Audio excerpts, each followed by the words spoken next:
Your Holiness, President Gorbachev, and each and every other former president and VIP in the room, and the Nobel laureates.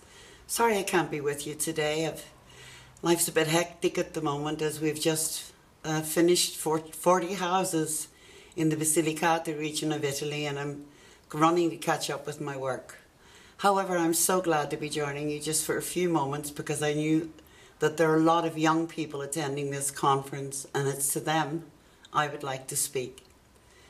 When people told me there was no chance at all of creating a city of peace for children, I never listened to them because I knew I could do it. I knew that we could do this. As I travelled around the world and I saw the suffering of children in Ethiopia, Cambodia, Afghanistan, Nicaragua, Chile, I mean, it just went on and on and on. And I knew that we had to do something more than we were doing for children. And I decided in my head that why can't we build cities of peace for children? Why can't we do this? And this idea stuck. It would not go away. And I didn't know where the city was going to be built. I didn't think it would be Italy. That would have been way down my list of places that I believed it could be built. I thought perhaps Africa. But Italy, when I was at a Gorbachev event in Italy, actually, thank you, President Gorbachev, the people of the region Basilicata got out in their hundreds of thousands to protest the dumping of nuclear waste on their glorious land. And I thought, well, I felt I had to get down and join them because I believed what they were doing was correct. It was a long, very hard, uphill struggle to secure this land and make it a city of peace, but that's exactly what we have done. For those who tell you that you cannot do so, move them out of your way because what they're doing is they're blocking you from doing it. People think that the City of Peace is just an ideal idea, maybe a little bit stupid. They might think, oh, City of Peace, how nice. No, this is a very deep and very, very big project. Because we at World Centres of Compassion for Children International are going to be training children to become their own lobby against military budgets. I hope that perhaps President Arias and perhaps President Gorbachev could help us put together a pamphlet that children can read about military budgets, simple one. Because when we begin our schooling, we will be teaching this kind of thing. We will be teaching children their rights. We will be giving them a voice. For those of us who, we profess to call ourselves Christians, I call myself a Christian. When I look in the Bible, it says to me, thou shalt not kill. And I have looked for a million ways to change that rule. There are no IEs and thou shalt not kill. It also says, a little child shall lead them. Well, look out, governments, because the children are coming to get you. I hope you really have a wonderful conference. And for Your Holiness, my heart shines because I am so full of joy, as are the people of Basilicata, that you are coming to open our City of Peace. Thank you, Your Holiness. And to make your eyes really shine, let me tell you, the flag of Tibet is billowing over the presidential building in the region Basilicata. It hangs with great pride. There is freedom in that flag, Your Holiness, and you will see it fly when you get there. God bless you all. Ladies and gentlemen, please welcome our fourth panel, Women Forging Peace, moderated by Fionnuala Sweeney, anchor and correspondent for CNN International. Hello, everybody. Welcome. I'm Fionnuala Sweeney from CNN International, and we have a very distinguished panel of guests here, as you can see. I'll introduce them in just a moment, but the subject that we're talking about today is Women Forging Peace. And we're particularly interested in hearing from the younger members of our audience today, and actually I would like to take this opportunity to welcome all the young people who are watching this live online around the world. We hope to have a very vibrant discussion. We hope to have a very interesting conversation. Let me begin by introducing Udo Jantz of UNHCR, Carol Stern of UNICEF, Suzanne Nossel from Amnesty International. Professor Jody Williams, former Nobel laureate, needs no introduction.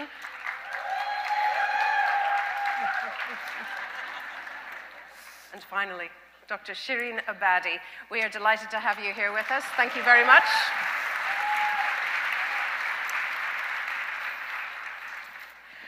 So let me begin by saying that when I was thinking about this subject, preparing for this conversation today, I was thinking about the title Women Forging Peace. And what is it about women forging peace that can make a distinction or a difference compared to perhaps men forging peace, or young people forging peace, other minorities forging peace? So I decided that I'd begin the conversation by turning to Professor Williams, who spoke yesterday about how she was a student, maybe not a student, but an activist in the 1970s. And I wonder, in terms of your political activism, did you have a sense then that you were a minority, that you were fighting for equal rights?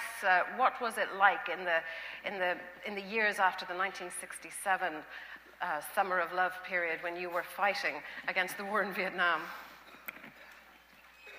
I'm sorry, I'm trying to contain myself and be an adult, because I could spin out on that one. I had the great fortune to grow up in a home where I'm of 5 children. My oldest brother, by the way, was born deaf and developed violent schizophrenia, so I particularly appreciate the award to her. It was wonderful. But my parents treated us in my family like we were people first, not the girl child and the boy child. So I never I never went out into the world thinking that I was supposed to be a second-class citizen because I was a woman. Unfortunately, as we know, that's not the way the world is still. And it appalls me that at this day and age, we are still, women around the world, having to ask men for our rights, that we are still having to fight for women to be considered human first, qualified for any position first. And I wonder if I may jump in there, Sure. because Hillary Clinton, US Secretary of State, of course, said recently that she doesn't understand why all around the world men seem to want to keep women down. And I'm wondering, in your experience over the last 40 years or so, in the United States, which Americans will say is the greatest democracy in the world, whether you have noticed a change in attitudes towards women, how has it evolved in the last 40 years or so in your experience? oh my God, it seemed to be moving along somewhat swimmingly until the recent so-called war on women, until we had men in suits in Congress legislating the bodies of women. I find it really frightening. And let me ask you, before I move on, just on the final tag to that subject, where do you see women forging peace? What does peace mean for you in the United States, particularly when you mention a subject like that? Oh my God, get me going. Peace. We only have an hour. Peace is not the absence of armed conflict. I said this yesterday. We live in a society where a few have a lot and the lot have little.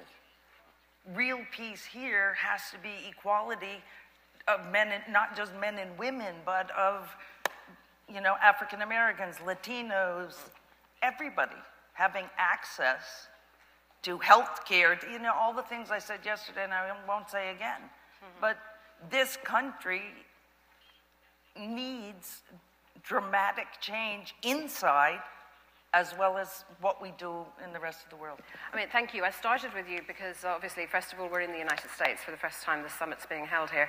But secondly, I wanted you to describe your experience here in America, and also maybe to highlight for people watching that what women have in the United States and in the West, generally speaking, is obviously not what they have in other countries. And this leads me, of course, to Dr. Shireen Ebadi, who has been working in an extremely difficult area in terms of women's rights. And I wonder, when we talk about women forging peace, and in your country you've been working for democracy and human rights, can we talk about women forging peace without there being a form of democracy that allows them to pursue that objective? When we speak about peace, We cannot forget about democracy because in a dictatorship, even if it's calm, that calm is temporary. Democracy is the first basis for peace. When we speak about democracy, one of the most important specificity of that is the equality of people. There is no government who can claim democracy but forget about half of the people of the society and deprive them of their rights. And this is why in Islamic countries, for example, Iran, women are very active for democracy. I am interested to talk to you about my work experience. In 2007,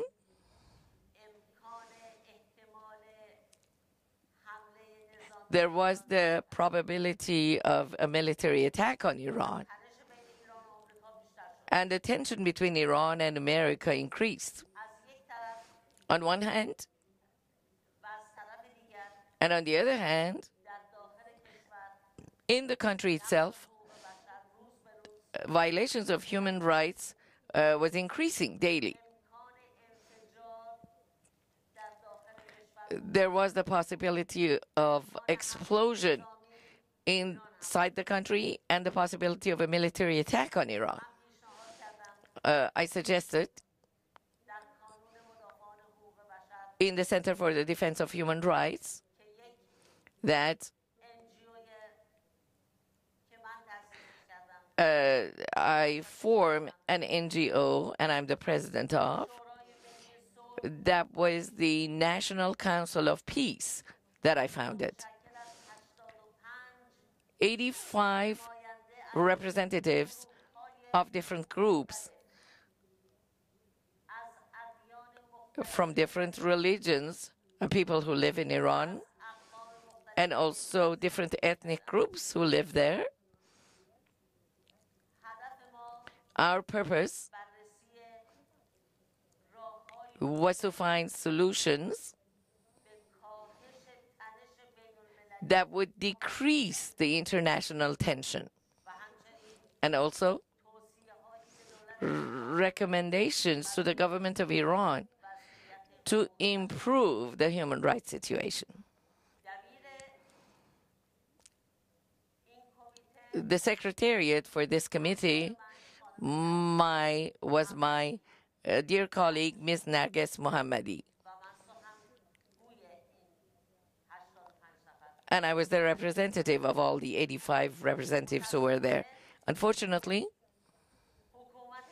the government of Iran in 2009 raided our offices, and a huge number of our colleagues were arrested, and Ms. Mohammadi has received 6 years of imprisonment, and 3 days ago she was taken in order to serve her time.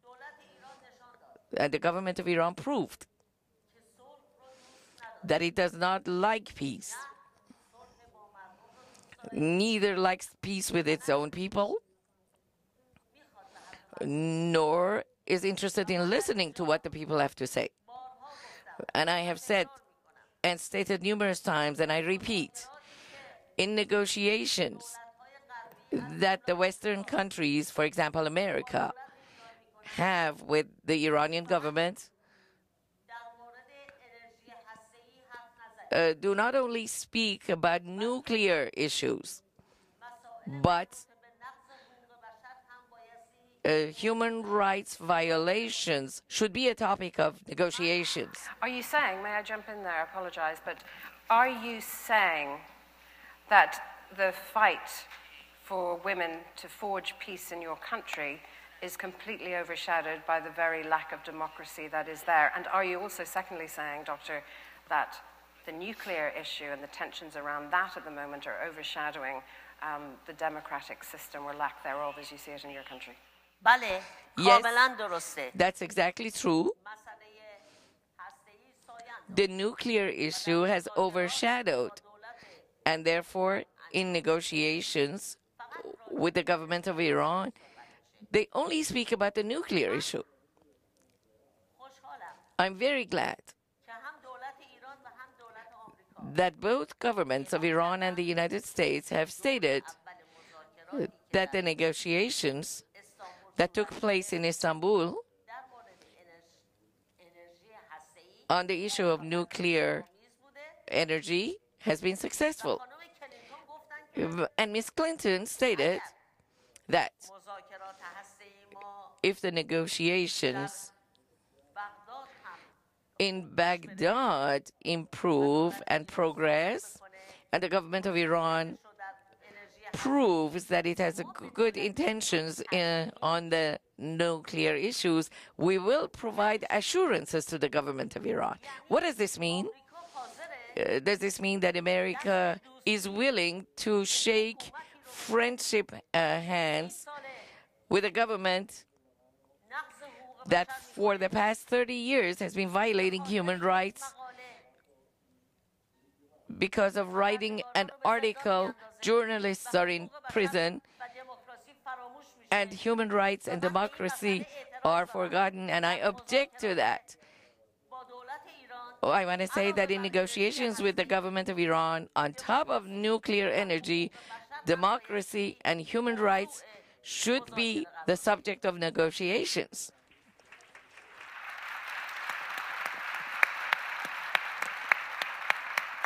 Thank you, Doctor. Thank you. In a sense, and I hope I'm not wrong in saying this, but in a sense, you know, this panel here is preaching to the converted in a way. There's a lot of support here. And I wonder if I could turn to you, Suzanne Nozzle of Amnesty International. How do you preach to the unconverted? How do you take something like Dr. Shirin Ebadi has just outlined and described and no longer is able to live in her country for fear of her life, to persuade them that there is perhaps another way, or to at the very least encourage dialogue? I mean, young people listening into this are hearing a catalogue of human rights abuses, and what do you say to them to encourage them that there is actually a forum or possibility for dialogue, if not resolution? Sure. You know, it's a tough question, and of course, you know, we're reaching out to people around the globe to promote a human rights agenda and to make the point that the kinds of restrictions and the forms of repression that the government of Iran perpetrates against its own people over time will not stand. And we've seen such dramatic transformation in the Middle East over the last year and a half, and I think for anybody that thought that repressive regimes could hold on to their ground forever, you know, that's been proven untrue. We've seen change happen much more rapidly than we thought. We have seen change happen, if I may intercede here, but and it is early days, but we really are in the second phase of this. I mean, personally, I often think Steve Jobs lived to see what came of all his wonderful technology and the fruits of that in terms of revolution and democracy, but he is not around to see the second painful pangs of birth of these democracies. No, it's true, and we see now almost an arms race in terms of using technology to open up new forms of freedom of expression and advocacy and mobilization on the part of human rights defenders, but also new forms of repression and intrusion and monitoring by government authorities. So there's an escalation there. I think one area where we see progress in the evolution of the argument is women's rights. You know, when Hillary Clinton made her landmark statement that women's rights are human rights, that was a breakthrough. But I think over the last few years, we've seen a more and more pervasive recognition that women's rights are political, security, and economic necessities. That if you do not have women's rights, you will not see countries in transition becoming stable, becoming prosperous, and being able to join the world community. And that's an argument that women are making very forcefully now throughout the Middle East as they fight against exclusion. And it's an argument that I think really needs to take center stage as we move toward transition in Afghanistan. All right. I was about to say, actually, I'm going to go to Carol and to Udo, but then what I would like to do among the panel is just have a free-flowing conversation. I also would like to remind the audience here about question cards. If you have any question cards or any ideas about questions, please write them down. They'll be given to me about 15 minutes before the end, and we'll try to address them. But we've just heard there Udo Jantz from Suzanne Nossel, who's been talking about, I suppose, really human rights from a legalistic framework. In terms of being on the ground, dealing with refugees, how do women's rights translate into positive direction on the ground when you're dealing with refugees either internally displaced or taken from out their own country? Well, in the first place, I think the drivers that lead to situations of displacement are, of course, based in human rights violations. Clearly, women face a disproportionate brunt of that, especially in situations of armed conflict, where clearly the men are the target, the victims of the killings in the first place, and women therefore form a totally disproportionate amount of our clientele in countries of asylum. What I find always remarkable is that women are born leaders in their own families, in their own communities, especially in situations of adversity. They are the first, very often, to start a dialogue with their old adversaries. Again, long before men have overcome their own testosterone-driven urges of maintaining a belligerent attitude. And I've seen this throughout my time with UNHCR in the Balkans, in Cambodia. I've seen it in recent conflicts between Georgia and Russia. And I find it extraordinary, the resilience, the resources that women bring to bear. And it should be much more obvious in peace negotiations where women need a voice, because there is another voice to be heard. Not only are they targeted in different ways that men are feeling persecution, clearly there are very gender-specific areas in which persecution manifests itself, which is also borne out by the jurisprudence over time that has given credence to gender-specific grounds for persecution that today lead to an acceptance of refugee status in an increasing number of countries in the world. But they are also clearly drivers of change to the better in a post-conflict situation. And you bring up, I think I'm quoting you correctly, testosterone-driven men. And you know, one of the really tragic side effects of this is the issue and the subject of rape. And I'm wondering how often this is a problem among the refugees and in the areas and the societies. I'll ask you, Carol Stern, about this, if I may. I actually would defer to my colleague on how large is the problem, but it's obviously a problem we encounter and see on a regular basis. And to kind of piggyback on something that you said, though, the power of women in these situations is unbelievable on the ground. I mean, when I think of women, and I think of the women in the third world in particular, in the developing nations, and what they face, the story that always comes to mind for me was the first trip that I took to Darfur after I left the camps. I visited a child-friendly village, which is a village that's made a commitment to put children first. And I echo what my colleague over here said in terms of it is at the end of the day all about equity, but I will say it's equity beyond our borders. It's equity everywhere, because there is no child that should be denied a childhood. It shouldn't matter where he or she is born. The borders shouldn't be the definition. But we went to this child-friendly village, and I was traveling with Dale Haddon, the over 50 model for L'Oreal, who's a phenomenal woman herself. And we arrived at this village, and our Jeep pulled up, and they're seated on the ground. We're about, I'd say 35 or 40 women, you know, dressed in the brilliant colors, you know, of the Sudan against this white sand, magnificently sitting like this. But you could just tell they were pissed. I mean, you knew they were mad. And we got out of the Jeep. I said to Dell, I think we're in trouble. We got out of the Jeep, and we learned that because the village was dependent on one well, and the women were pumping that water all day long with their babies on their backs, they were injuring their babies. And so they had decided what they would do was to build a women's center so that one woman could watch all the babies while the rest pumped water, which, in the United States may not be such an odd thing, but I say this for the benefit of the students. This is a pretty novel idea. And unfortunately, though, all of us in the NGO world who were trying to do a lot of work in Darfur, the Women's Center was not at the top of any of our lists. So the women, all of them uneducated, very few even literate, had determined how many bricks it would take to build that Women's Center. They had determined that if they each gave up a glass of water every few days, which water being a very precious, precious thing in the Sudan, that they could make those bricks. And they had actually made the bricks themselves. Women who had nothing out of the sand and out of the water that would sustain them. The only problem was they had no cement. And that's where we came in. So we got out of the Jeep and we were informed we weren't leaving until they got cement. And they did get cement. I'm back. But I was struck in that moment how they were like my girlfriends. What we do when we put our minds together. That they may be in the desert and I may be in New York City, but the power of that sisterhood was phenomenal. And that we should be harnessing it more often. Our research shows us, healthy mom, healthy child.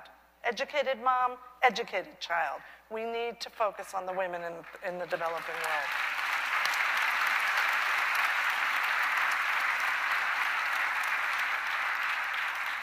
You're speaking, Carol, about a very rudimentary level where women on the ground are looking for water, and it contrasts to me very hugely with what Dr. Ubadi is saying about what seems to be a very developed stage in the fight among women and by women for democracy in Iran, but it's still ultimately about women fighting for their rights at various stages of the development cycle in their country. And Udo Jantz, I saw you want to jump in there, but I wonder, when you want to speak, if you could perhaps address what I think is a very prevalent issue of rape of women, because that must take away, not only the violence of it, but the spirit of women that we heard about there from Carol.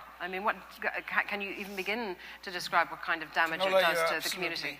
You're absolutely right. It is a scourge that, of course, has been silently tolerated for many, many years because it is a forbidden subject in many communities still. But since the Balkan Wars, we know it is a war crime. The events in Foča have clearly led to an international judicial decision that makes rape a war crime in an armed conflict. That has changed the situation globally in the sense, at least, that we can now fight the issue much more resolutely than perhaps we could before that. What it means, however, is to provide victims in the first place with the comfort to speak out, with the safety to speak out. My own organization runs safe houses in many countries simply because women are not able to be accepted, even if there is a suspicion that rape may have taken place in an armed conflict. And what happens if they recover? When they recover, presumably they do, hopefully. Do they go back into their communities? What have you seen in terms of evidence that they're able to rebuild their lives? Obviously, and I think many will prefer to go back to their own community. In a refugee setting, I think it is the accepted wisdom that by and large, people will be the happiest if they are able to return to their countries and communities of origin if the situation so allows. For the few where it is not possible, UNHCR resettles in third countries on an annual basis about 100,000 people who clearly have no choice. They cannot return home. Neither may they be able to integrate locally in their host country. 100,000 people out of 10 million that UNHCR is entrusted by the international community to take care of. 10% of that quota is reserved for a quota that we call women at risk. Women at risk with whom governments are ready and willing to take individuals out of a dangerous situation, if need be, in 24 hours and resettle them in a third country where they feel safe and have the prospect of a follow-up to their particular situation. my thing, there it goes. I want to talk about rape as a war crime and rape as a weapon of war for a second, because the Nobel Women's Initiative, which I chair, is launching a new international campaign to stop rape and gender violence in conflict. And it makes me think back for just a second before I explain that for a minute, that how women react differently from men. When you were talking about, like, you're with your sisters, you know, and you think about how you're going to fix stuff. The minute we had a critical mass of women peace laureates, what did we do? And it was Shirin's idea, and it was Shirin and me and Wangari Maathai, the late Wangari, coming together and saying, wow, you know, there have only been 15 women in the 110-year history of the Peace Prize. 15 women and something like 94 men.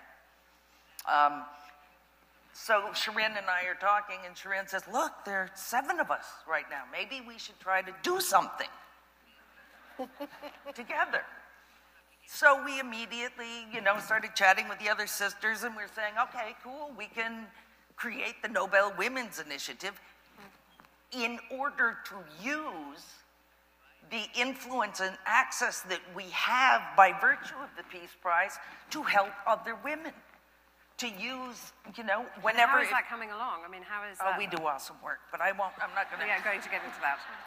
We do. But you identified an area that needed to be addressed. No, what we address is that because we have this prize thing, we can use it to help women around the world working for peace with justice and equality to highlight their work. This is what Bill Clinton was saying last night, President Bill Clinton, that the Nobel Prize is an instrument to continue working, not an end. It. I'm talking about the fact that how many Nobel men got together and created the Nobel Men's Initiative? Well, we're not going to start a gender war.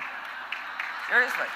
No, but the minute you had enough women, we recognized that we could come together not for greater glorification, but to use that prize to help other women trying to create a better world for everybody. And in that context, we are creating an international campaign to stop rape and gender violence and conflict, because it's a war crime. And not that there hasn't been really good work done already by individual organizations. But it's what Goose and I have been talking about in the context of the Landmine campaign. If you bring the organizations and individuals together in a coordinated strategy, you have a much better chance to affect change, because you're pressuring governments and, you know, the fighters and all of the people perpetrating at the same time. So we invite the young people to join our rape campaign. And one other thing, it is time that we stop victimizing the people who have been raped, and we start training the men. You know, we're taught as women, don't dress like a slut, right? Don't dress like a slut. How about we have training sessions to train the men not to use their male parts to oppress women?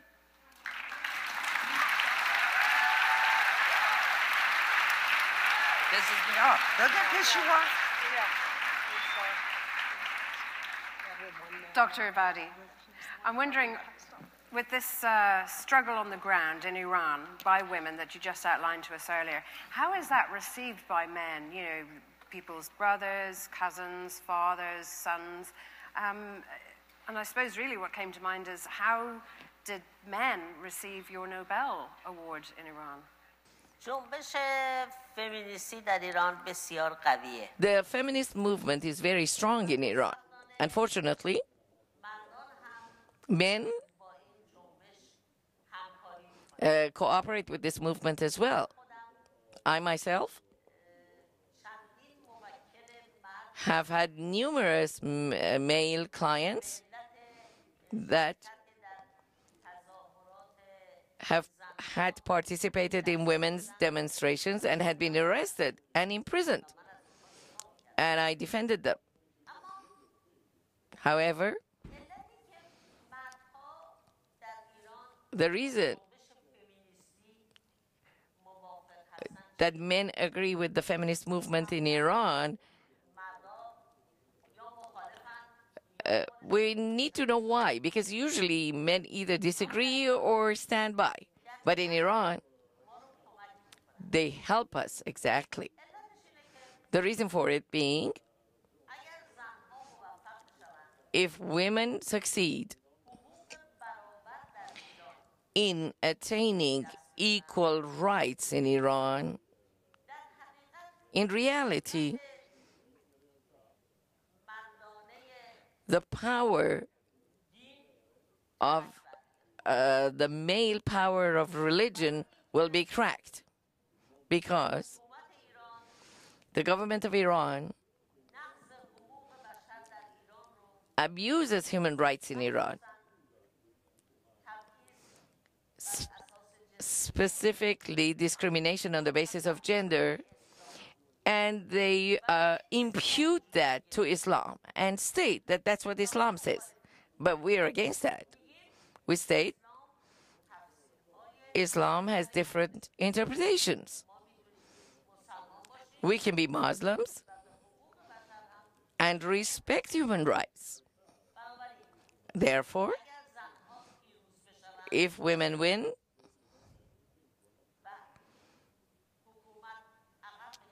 and the government sits back, this is the gate to democracy and an introduction to changing the bad laws like stoning and cutting off hands of thieves. That's why they cooperate with us. And the feminist movement is the strongest movement in the Middle East. I know. A day that's not that far. Democracy will be brought in the hands of the powerful women of Iran to Iran.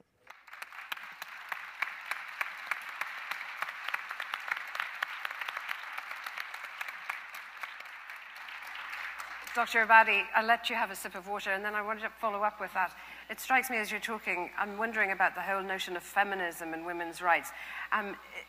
Is it universal? Is your kind of feminism and human rights in Iran, well, let me drop human rights, but is what you consider to be feminism in Iran the same perhaps as Dr. Williams might? Is there any gap, or is it universal? Feminism has a unique concept, be it in the West or in the East. It means complete equality of the rights of women and men. And this is what we're working on. In some books, or even media,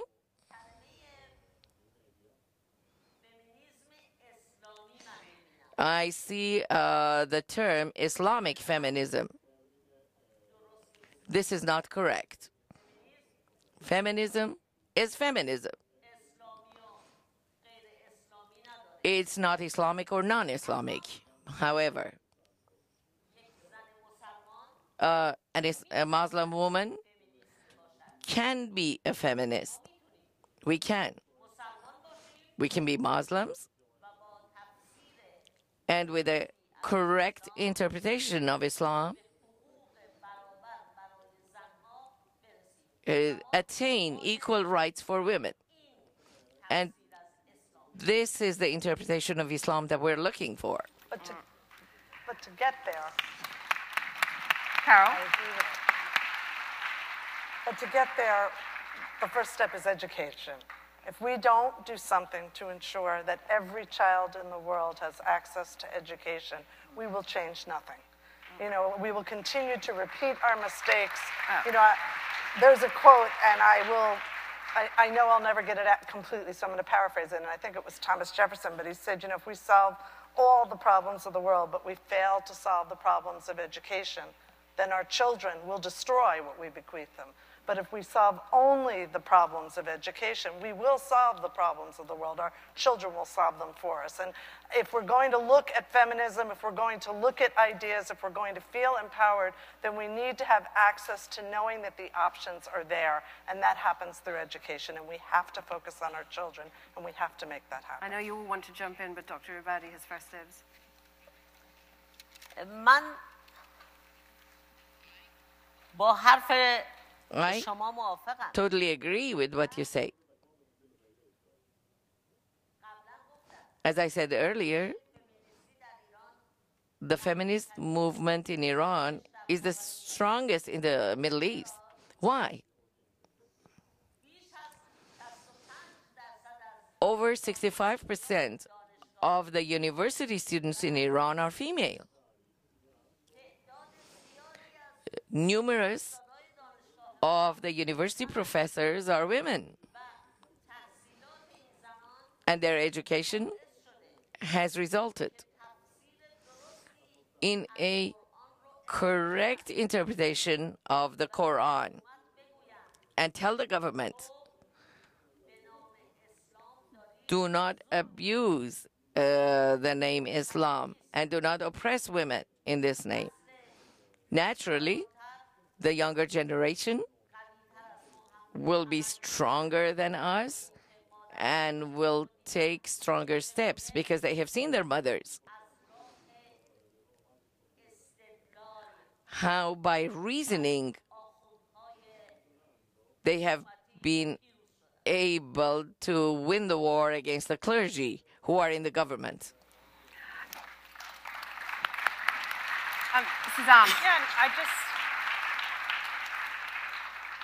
I just want to underscore what a critical moment I think we're at when it comes to these questions of women's rights and religious rights. And I think we really need to avoid pitting women's rights against religious freedom, and also to prevent the resurgence of an argument, which we're seeing right now, that religious practice must override women's rights. And we have got to stand with women in the Middle East and worldwide, even in this country, who are asserting their rights against those draconian arguments, those absolutist arguments, and need to strengthen their hand in invoking international instruments, international law, and holding on to the gains that they have managed to secure thus far, and moving forward. And I think the argument that Shireen brought up is exactly the right one, that these gains are instrumental to virtually any other kind of progress in these countries. And the fact that men who are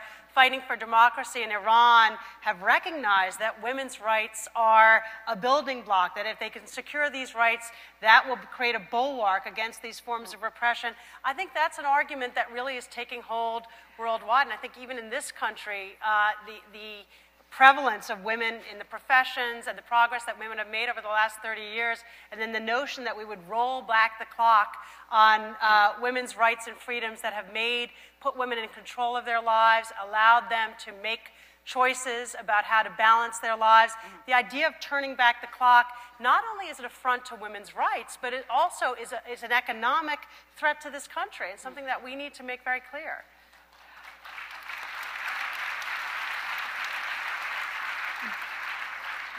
Just to follow up on that, and in a few minutes we're going to take some of the audience's questions, but not to sideline this issue, but do you still see, Suzanne, that women are regarded globally as a minority? And what about, I've been thinking of other minorities, lesbians, gay men, some of whom are under extreme pressure and danger in their own society, and I'm thinking particularly of countries like Uganda. Sure. I mean, I think, obviously we're a numerical majority, and yet we suffer, and women in many parts of the world suffer similar kinds of repression to that's suffered by minority groups, and we can make common cause, and the assertion of women's rights and a women's rights agenda very often will promote and be consistent with expanded rights for religious and racial minorities, for people with disabilities, for LGBT populations. So there's a great opportunity to make common cause. The protections that have been advanced for women, can translate. and vice versa. But it goes back to something that Carol said, it's all about education. And are you seeing, Carol, that young people in various countries across the world where there may have been stereotypical adverse attitude towards women and minorities, that is beginning to change, and how is it changing if it is? It's changing through concerted effort. It's not happening through evolution. That there are programs that have been put in place. There's the Schools for Africa program, which was put in place by UNICEF and the Nelson Mandela Foundation, that says every child, and especially girls, is entitled to an education. Education should be a right, not a privilege. And until we make it that way, the world isn't going to change. So those are the programs that if I talk to the young people in the room, this is what we need your help with. What you're getting, what puts you in this room today, is what every child in the world needs to have, and you can be part of making that happen. To go back to the panel before ours, you can be that one that makes that difference. You can be working towards ensuring that every child gets the opportunity to get what you got.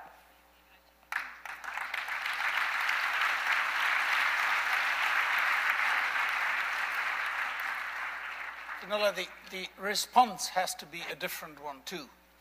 And I think this is something that has been born out of the experience over the years of trying to tailor-make assistance and protection programs that are geared towards the specific needs of women that have been violated in one form or another. I think Secretary of State Clinton was instrumental in bringing about one of the first women initiatives that UNHCR has fostered since in various other situations, from Bosnia into Kosovo, into Rwanda and elsewhere.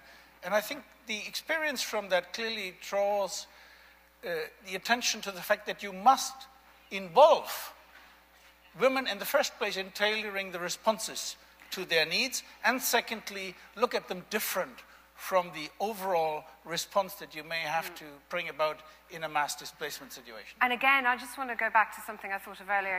In a sense, we're having a public forum here. We're preaching to the converted. Jodie Williams, what would you say to perhaps governments or regimes or authoritarian structures in various countries who might be afraid of people such as yourself? Couldn't see why.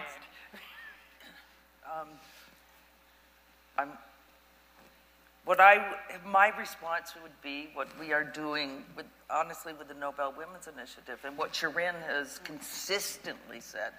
You support the people within their country to bring about change. It's not our job to tell the government of Iran or the people of Iran how to change their government. It's our job to support the women of Iran so that they bring about change. And that's how I view it. I'm happy to beat up on governments, but that's a separate issue. One thing, though, since we're talking about the fundamental need for education, which I don't think anybody in this room would disagree with, and this is a conference about peace, I feel a real obligation to say again that we have to stop teaching history through the glorification of war.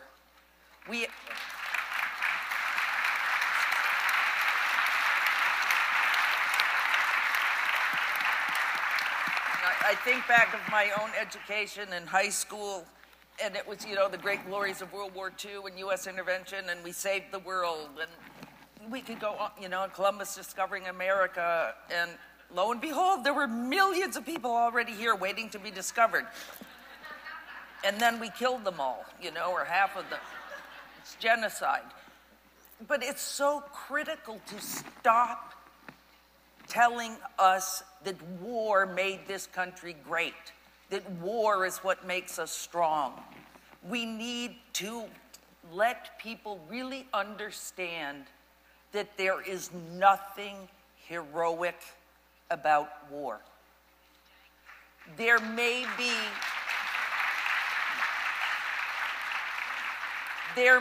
be heroic actions taken by people in war, but war itself is not heroic. It is always about grabbing power or somebody else's stuff. So if we truly want to change this world, it's not just educating women. It's educating us in a different way. And I would, again, do a shout out to Peace Jam, which I think should be part of... No, because I really believe that organizations like Peace Jam or curricula like Peace Jam or Speak Truth to Power should be obligatory from kindergarten. We should learn about what it means to make peace. You know? I don't want to hear anymore about World War II being marvelous and we saved the world. I want to hear about how we're going to save everybody in the world from poverty, from disease, from a lack of water, from a lack of dignified jobs, you know? Teach us that. Teach us how to do that, not how to make war. And God bless America, because when we go to war, everybody in the world knows we're doing it for the right reason.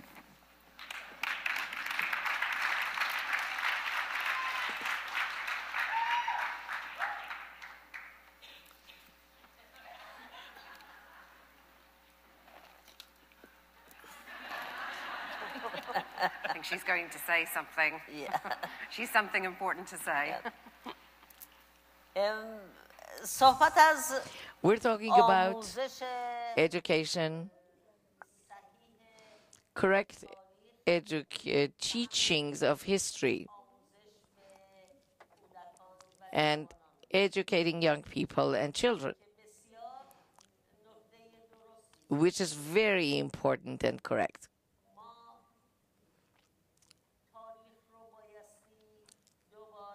We have to rewrite history. We have to rewrite the history of war and transform it and change it to the history of peace. Also, do not provide our kids with toys that kill, toys that teach killing, and also software that teaches killing. Now, when we look at the toy stores or markets, there are numerous software games that they learn how to attack Iran. Is this a correct training? Should we provide them with such games instead of giving them pencils to draw and paper? All the toys, all the toy guns should be collected from all the markets. This is in terms of education. And, I'm going to dip into some of these questions, if I may, because I think some of them are very relevant to what we're talking about. Let me see, where was there one that I just thought was really struck me?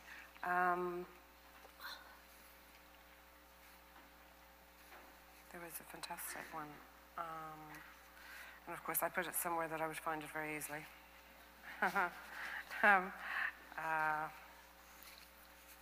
I think actually it's a question for Dr. Ubadi. When did you realize you had the power to make a change, and how did it make you feel? I always,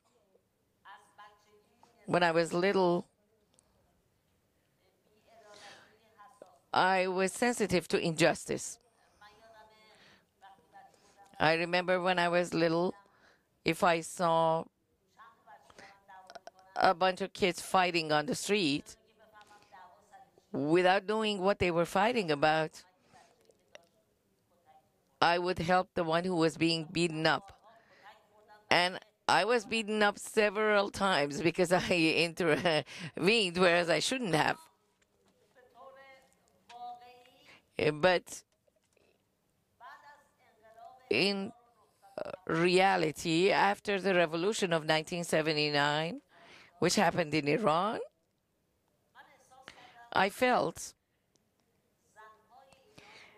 the women of Iran have been turned back to centuries in the past. And they expect us to live like we did 10 centuries ago. It was that time that I became a mother, and my child was a daughter. And I thought to myself, when this girl grows up, she's going to ask me, what did you do then? What activities did you do? Now that I'm 18, I should live my life like a woman who lived her 10 centuries ago with the same laws. I told myself, feeling sorry and feeling depressed is enough.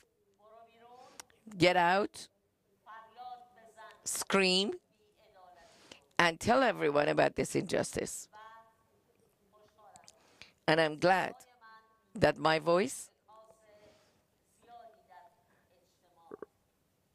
was reflected in the society, and my voice resulted in hundreds and thousands of other women shouting that they want equal rights. I thank you very much for that.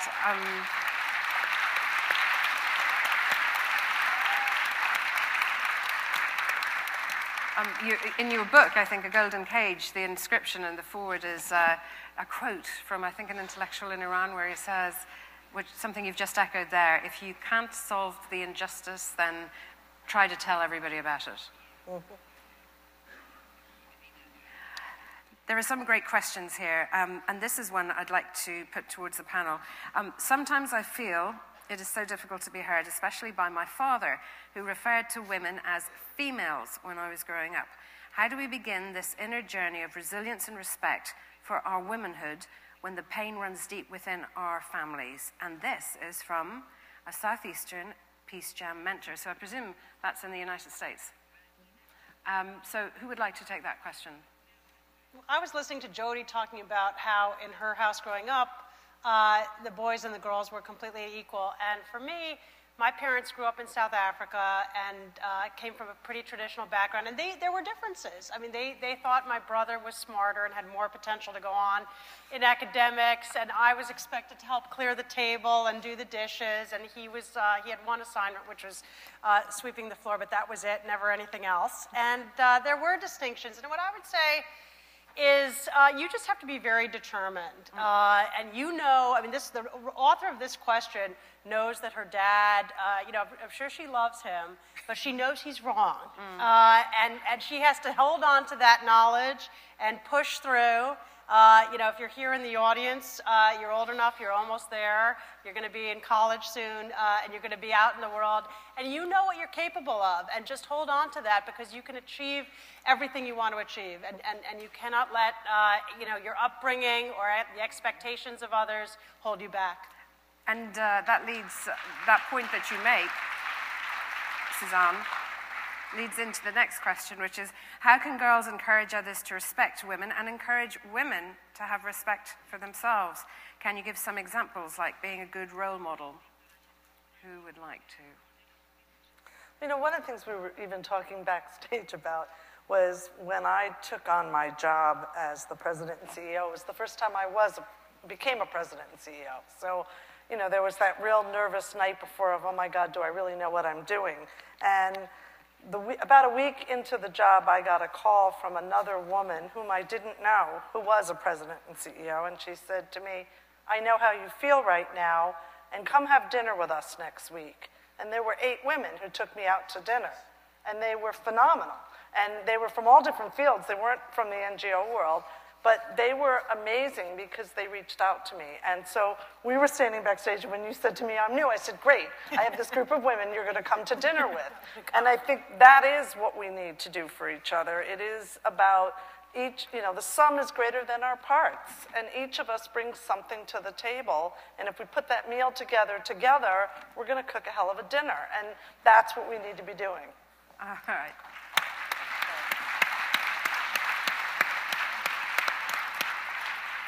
These are great questions, and I'm not quite sure how much time we've left. Is that 13?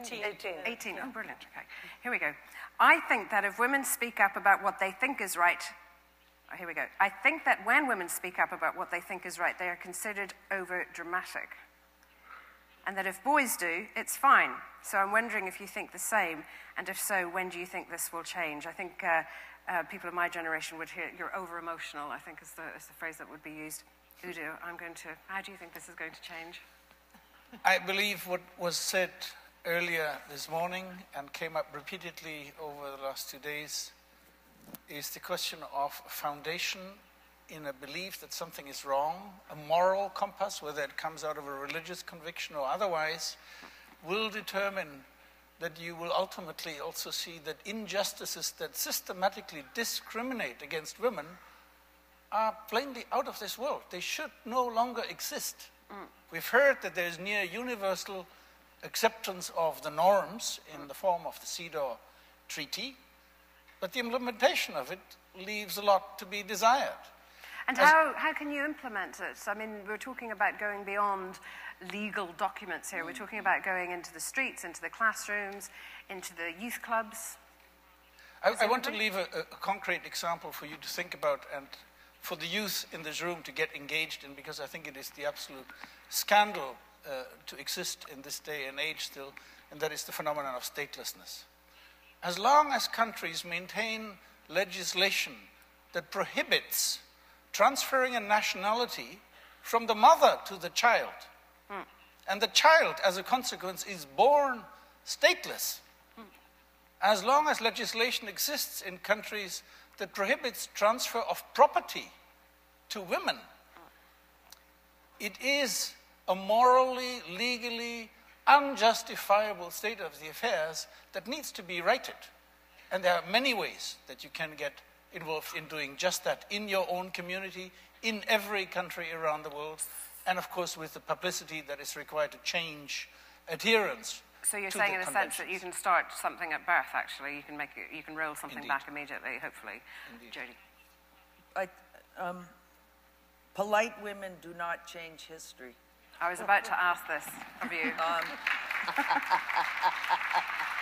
I think about, that I mentioned, we had the privilege and pleasure of spending some time over at Hull House, Jane Addams, and I mentioned that her Nobel Peace Prize sits beside her FBI file, where she was considered, you know, one of the most dangerous women in America in her time, and it's because she stood up and spoke out on behalf of the immigrants, the poor, etc., etc. I think the pull and the contradiction of being a girly girl and having the courage to stand up and talk coherently about your beliefs, we really, as young women, you have to grapple with that. You can still be cute and attractive and all that, and have a brain that you have the courage to share with others definitively, because you are a human being and you have the right to say whatever you want, when you want, and to whom you want, and not step aside and let the boys say it. Because if you do, they always will. Do you want to say anything? Thank you. Go ahead, jump in. I just wanted to build on that and say, you know, one area where I've been disappointed in the progress, frankly, is there's a whole regime at the UN that many of you know of under UN Security Council Resolution 1325 on women, peace, and security. And it's all about bringing women to the table as peacemakers and mediators. And while we've seen some progress, and that resolution has been catalytic, the numbers in terms of actual women sitting at the negotiation table are truly pathetic. I mean, 3% of peace agreements are signed by women. Why is that? Do you think it's because there is a perception that women, A, aren't in positions of power or authority, they're not good negotiators? Are these misperceptions? Is this the reality? I think it goes partly to these questions of kind of style and approach that Jody is talking about and that the questioner is raising, that when people sort of think in their mind, who would be a good mediator, who could bring peace, the images that come up are people like Kofi Annan or people like Bill Clinton, and it's male images that we're all familiar with, and they're very powerful and inspirational. But we have to widen the table. We have to take the risk. Bringing women to the table is going to mean a greater diversity of styles. I mean, look just on this panel. Everybody has their own approach and their own voice. And if the world doesn't open up and liberate the talents of women who are going to take very different approaches, who are going to speak in different ways, we are not going to unleash those talents, and we're not going to make the kind of progress that we're all seeking. I have to say one thing about having a broader image of who can be a leader. Shirin and I happened to be at a conference in Hiroshima several years ago. It wasn't the summit, the Nobel conference. And there was a gentleman from the United Nations who was addressing us. And I asked him why the United Nations was not able to meet its self-imposed goal of X% of women in managerial positions. And I think it was 10%. And he said, oh my goodness, we aren't even close. We're only at about 3%. And I said, why? And this is the honest to God answer he gave me. Because there are no capable women for us to promote. He said this in front of Shirin Ebadi, myself, and other women. I said, I nominate Shirin for any position, in the United Nations. She wouldn't take it. She wouldn't take it, I know that. But it's that, what you're talking about, is that concept. And since it is generally men thinking about, who are we going to get to the table? The guys they've been hanging out with are the other guys, and that's who they just keep thinking about and bringing to the table. And the other reason is that when it's peace negotiations, who's been doing the fighting? It's the men and their testosterone. Thank you very much for bringing it up. The men and their testosterone who wage the war, and then therefore they are the big important ones to make sure that, they're disengaging from their wars, and then they'll deal with the societal issues. It's always, once we stop the combat, once we get the soldiers off the field, then we'll deal with those trivial issues that you women care about. Udo Jans. I think it is also a reflection, frankly, of the multiple roles that women hold. It is not by coincidence that women often are absent from the negotiating table, because that reflects the state of the affairs in societies in general. Yeah. Either in government or elsewhere, but it is an additional burden, clearly, on women who run their family, very often are the main breadwinner for the family, or at least secure the resources to make sure that there's food on the table and that it is all functioning. But at the same time, having to let go, in the absence of anybody else who would take care of the family, to get involved in politics, that is still seen as a taboo in many countries around the world. And yet there is no evidence whatsoever, quite the contrary, I would submit, that women are indeed the better negotiators, starting at home and beyond the community, and should be at the negotiating table.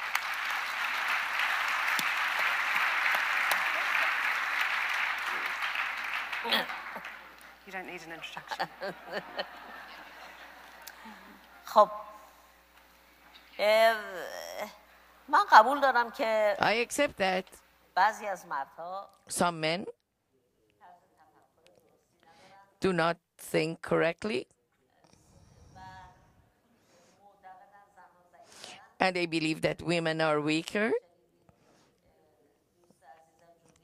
As my dear friend Jody stated, that there's only 3% women who are capable, and that's why they can only be at the level of management. We only have 3%. But my question is, these men men who do not think properly and oppress others, and they think that they're better than others. They were raised by a mother. Women have to know as well that what we're fighting against, it's a patriarchal culture that does not accept the equality of human beings. We're not talking about the male gender. It's the culture. It's a patriarchal culture. Women are usually the victims of such culture. However, unfortunately, in many instances, they are the transferers and conveyors of the same patriarchal culture. I usually compare the patriarchal culture to hemophilia.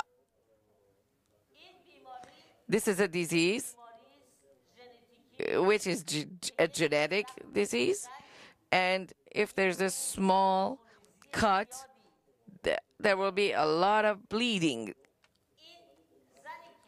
A woman that bears this gene, only her male son will get this disease, not the female children of this woman. Therefore, I insist on the education of women so that they know that who their enemy is and how they should fight this enemy. Our enemies are not males. Our enemy is a culture that does not accept the equality of human beings. Exactly.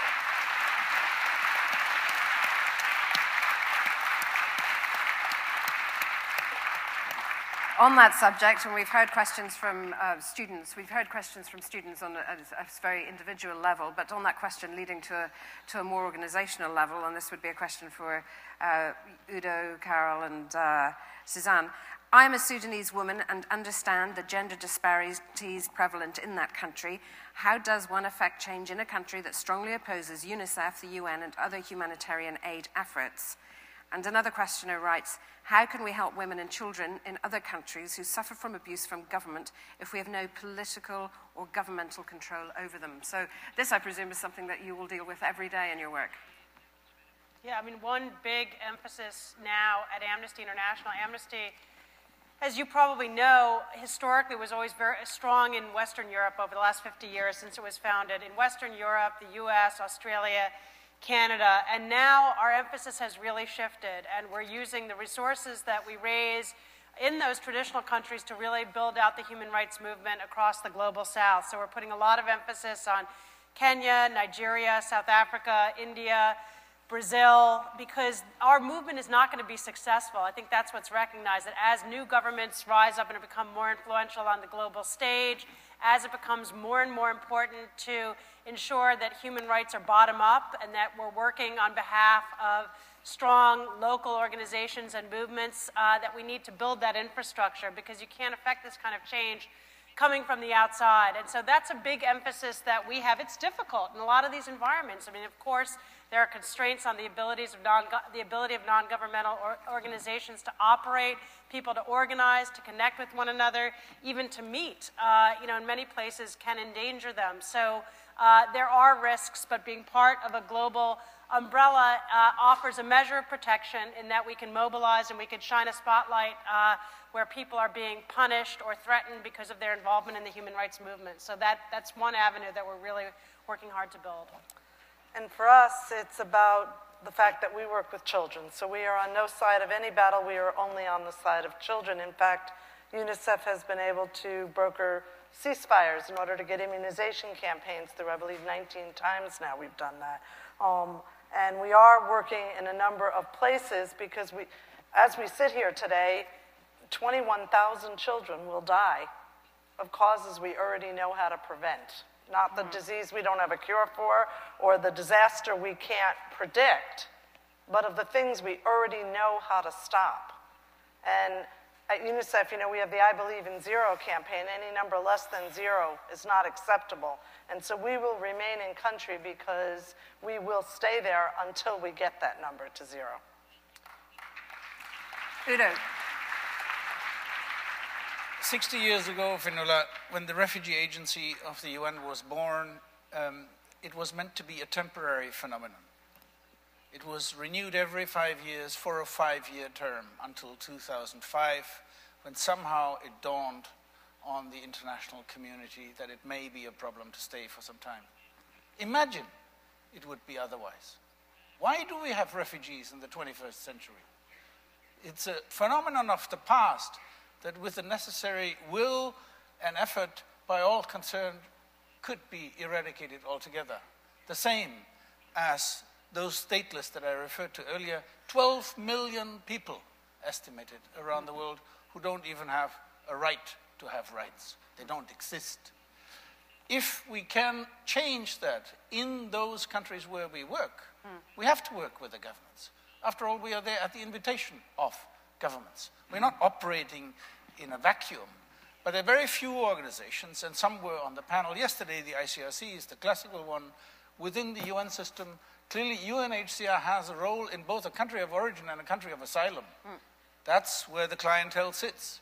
It usually involves two governments. We don't talk about it, but of course we are in direct contact and relations with governments that one day are in the opposition and one day they are in government. And of course we have those contacts and we use it to create that sort of humanitarian space that is so vital in order to bring the assistance and the protection, if you like, to those who need it across the political divide. Thank you for that, Udo. We're running out of time, unfortunately. We have a couple of minutes left, and so I want to devote the 2 questions to Jodie, if I may. I am a woman who would like to forge peace and devote myself to non-profit work. However, I would also like to be a mother and have a family. I feel as if men are able to have a career in the, I think it's NGO world, but women must choose between a career or family. Can women have their cake and eat it too? Secondly, what advice do you have for a teenage girl who wants to make a difference in the world? I'm going to start with the second one because I'm not a mother. I knew at the age of 13 I would be inadequately equipped to raise children, so I didn't have them. As I've said many times, making a difference is not magic. I always want people to get involved in an issue that is the dearest to their heart. Exactly. You know, I think sometimes we are so overwhelmed with the problems of the world that we really believe that if we can't make it all good, there's no point, and I'm just going to go play a video game or watch MTV or whatever young people are watching today and just forget about it because it's too upsetting.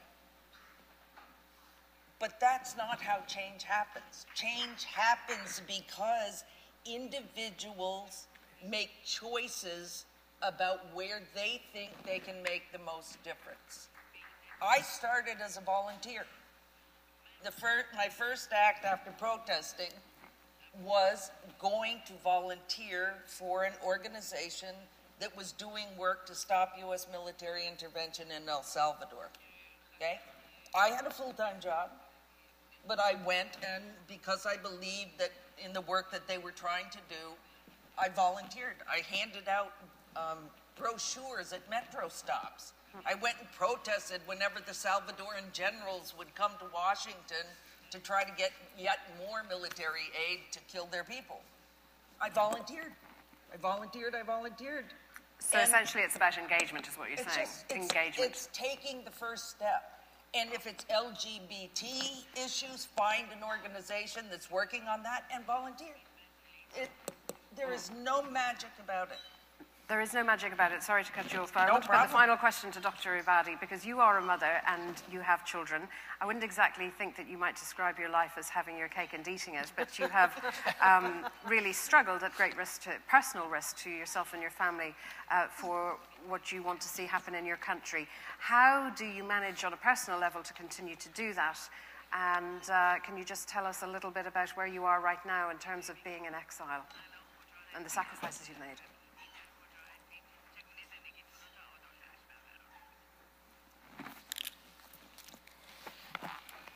به نظر من I think زندگی خانوادگی family و life داشتن فرزند and having children مانع از should not prevent one to take part in social work.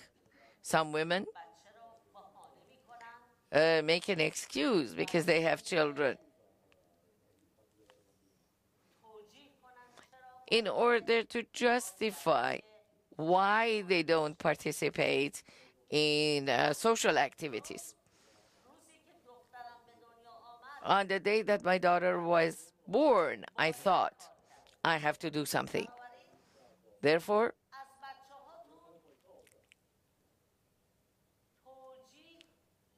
do not try to justify yourself because of your children.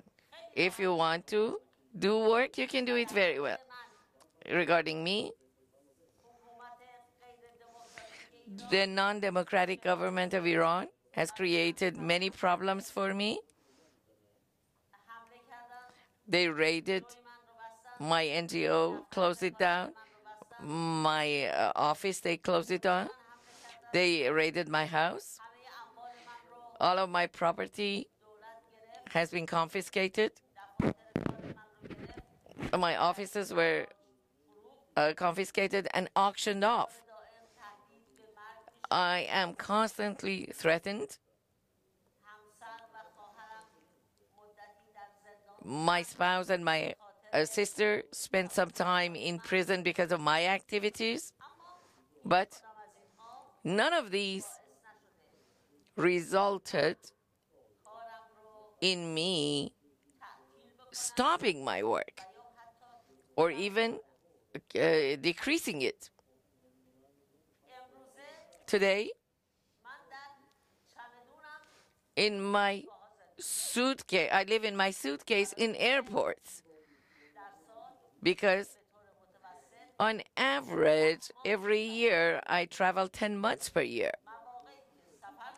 When I am not traveling,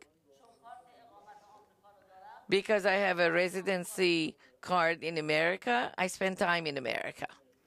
Very quick final question.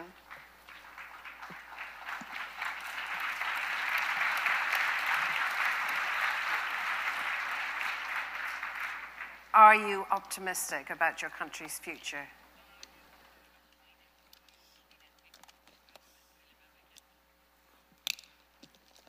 بله من خوشبینم برای اینکه Yes, I am optimistic because